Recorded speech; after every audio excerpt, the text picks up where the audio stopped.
In the past couple months since I got my first PC in over 20 years, I have had to reinstall the operating system, rebuild everything from scratch, and I completely fried the motherboard.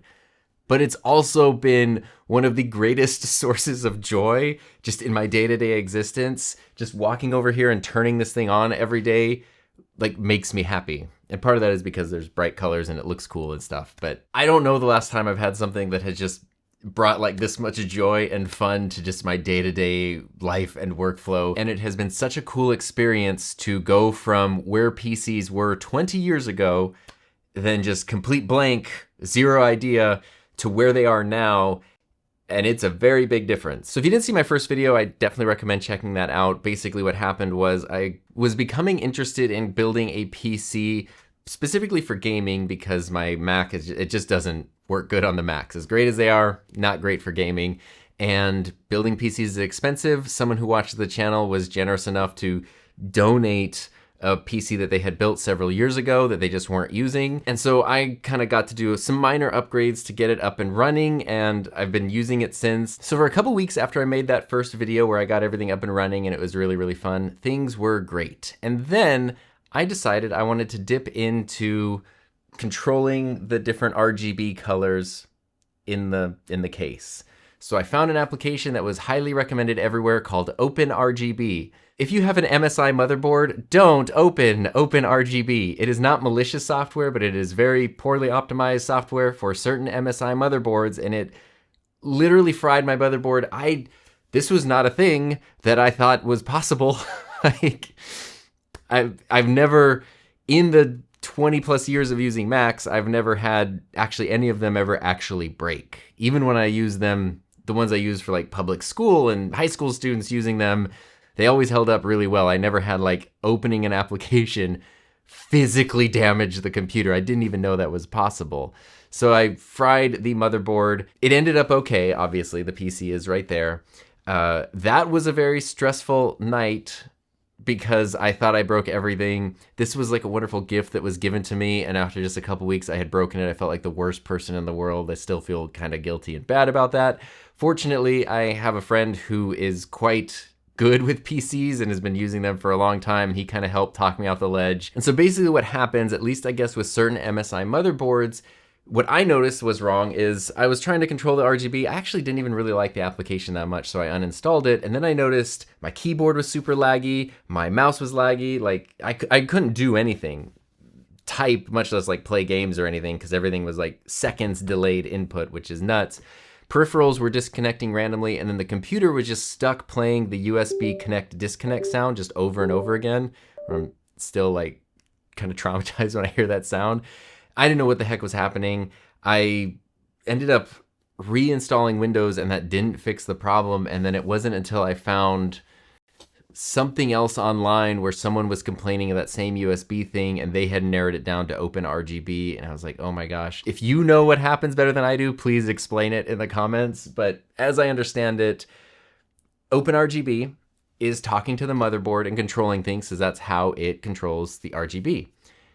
For certain motherboards, there's some weird incompatibility thing where it essentially tricks the motherboard into thinking that something is constantly being connected and disconnected. And that overrides everything else that the motherboard can do. It's just focused on this, whatever this peripheral is that's being connected and disconnected. And so it can't do anything. Even like the BIOS was super laggy and weird, which kind of did narrow it down to being a motherboard problem. I tried everything else. I tried resetting all the stuff, and there's a thing where you like put a screwdriver to a contact to nothing worked. And a lot of people, once I found this issue on like different message boards and stuff online, a lot of people said that they did just have to like exchange their motherboards or return it. So then there was the discussion of, okay, this computer's from 2020. Do I want to get a new processor? Do I want to get an AM5 motherboard instead of an AM4 motherboard? But luckily I had like my knowledgeable friend to talk to, and we were kind of like, if you get a new processor, then you might need a new cooler. If you get an AM5, then you probably need new RAM, then you need new power. Like at a certain point, you are just rebuilding the computer. So it was like, just get another really good AM4 motherboard, try to get the same one. I was stressed out. So I wanted to find whatever I could get locally that I could just go that night and get. So I went to Best Buy and got an MSI MAG B550, the Tomahawk, and this has worked great. It's very similar. It's almost identical to the motherboard that was in it before. Yeah, the one that was in it before is the MPG B550 Carbon. So went from MPG to MAG, and yeah, they're essentially kind of the same motherboard. So if you've ever put together a PC, you know that replacing a motherboard is basically like, now you're building a PC from scratch. So when I first got this and I made my like SSD upgrade and I put the Camlink Pro in there and stuff, that was like very simple PC putting together. Replacing the motherboard was about as close as you can get to building a PC from scratch without building one from scratch. And that was kind of fun. Ultimately, it was fun. I thought about filming it, but the night that I was so angry and stressed and like worried, and I felt terrible and guilty that like it wouldn't have been, there's no way I could have like filmed it in a way that would have been watchable. And then the next day when I was putting in the motherboard, since I've never done that before, I really wanted to focus on just that process. And I didn't want to focus on like, I have to set up cameras and narrate things. And it actually was super fun. Like, it was a really kind of relaxing, fun thing to do. You got to put on the thermal paste and do all that stuff. That was very cool. And then I just restarted everything from scratch again. I reinstalled Windows, all the applications, did everything, and it has been up and running really well ever since. And when I did that, one other thing that I changed was the fans were all connected to a hub in the NZXT case that I have here. And I think that that's cool because then all your fans can go to this hub, and then the hub goes to like one header on the motherboard, so it just takes up less space. But I linked the exhaust fans together and the intake fans together, and then those are each connected to different headers on the motherboard separately. So that way, through the computer, either through MSI Center or through the BIOS, I can see the fans and control them and adjust them. It just seems, could be wrong, it just seems like it gives me more granular control over the fans, of which I am a fan because I've been able to dial it in just using MSI Center, where it's pretty quiet. Like, the computer's on right now, it's not making any sound. At first, when I first got it and set it up, the fans were going the whole time and it was starting to show up in the background of videos. Now it's dead silent. If I open something up, like, I don't know, let me open up Steam. They're revving up a bit. They're still pretty quiet. And then the other thing I did, this was actually after that, is I decided to upgrade some of the fans. Well, I wanted to add fans because I know that there's been some criticism for this NZXT case for not having enough airflow. So I wanted to add a second intake fan at the front here. There was only one originally, and then I wanted them to match. So I got these Asia horse cases, or fans, and these are actually pretty sweet. They seem to work really well. I think these are like differently branded Lian Li fans from what I can kind of understand. They're quite affordable. So I got a couple of different ones that go in the different directions or whatever. So I have 2 intake and then 2 exhaust, and they all just sort of match. So the case did not have this much RGB in it at first. If you've been in the world of PCs for a long time, some people are tired of RGB, some people want minimal. As someone who comes from a Mac where your options are gray or a slightly darker gray, colors and parts and moving bits and things are like really exciting to me. So I love just the crazy rainbow RGB, and then adding the extra fan, and I think being able to adjust them separately has really helped keep temperatures down. When the computer is idle, not only is it really quiet, but it keeps the idle temperature around, actually, let's see what it is. So it keeps the idle temperature between 45 and 50 degrees Celsius, and then when I'm doing something intense, the most intense game I've been playing is Final Fantasy XIV, which has run really, really well on here. I'm like so happy with it. And then sometimes I'll also simultaneously be doing like OBS and using the Camlink. Not sure if that's taking processor temperature or if that's all GPU. I honestly don't really know. But the processor temperature kind of then in those cases goes between like 57 and 61 degrees Celsius. I've never really seen it go past that, which from what I understand is pretty good. Like, doing the most intense things I plan to do and keeping the temperature just in the low 60s, I think is good. If I'm wrong, let me know. So that's been fun to be able to kind of dial that in, and just having that sort of granular control over everything. You know, it is really nice. It is the fun of a PC. And so even though gaming was my original purpose for this PC, and it has just been so good for that. Like, I can't even tell you. I mean, these are not 4K monitors, so I'm doing, this is 1440, I guess. It handles 1440 gaming very, very well. So that has just been super fun. But it's also because it's here and it's the computer that's kind of here in the room, it also has then carried over and sort of become a work computer in a way that I didn't really expect it to. I still do all of my editing on my Mac in Final Cut Pro, and I still really love the Mac and really love, actually, the new version of macOS Tahoe, I think is like really awesome. So I think what's been cool is to not do the like tribal thing of you pick this one or you pick that one.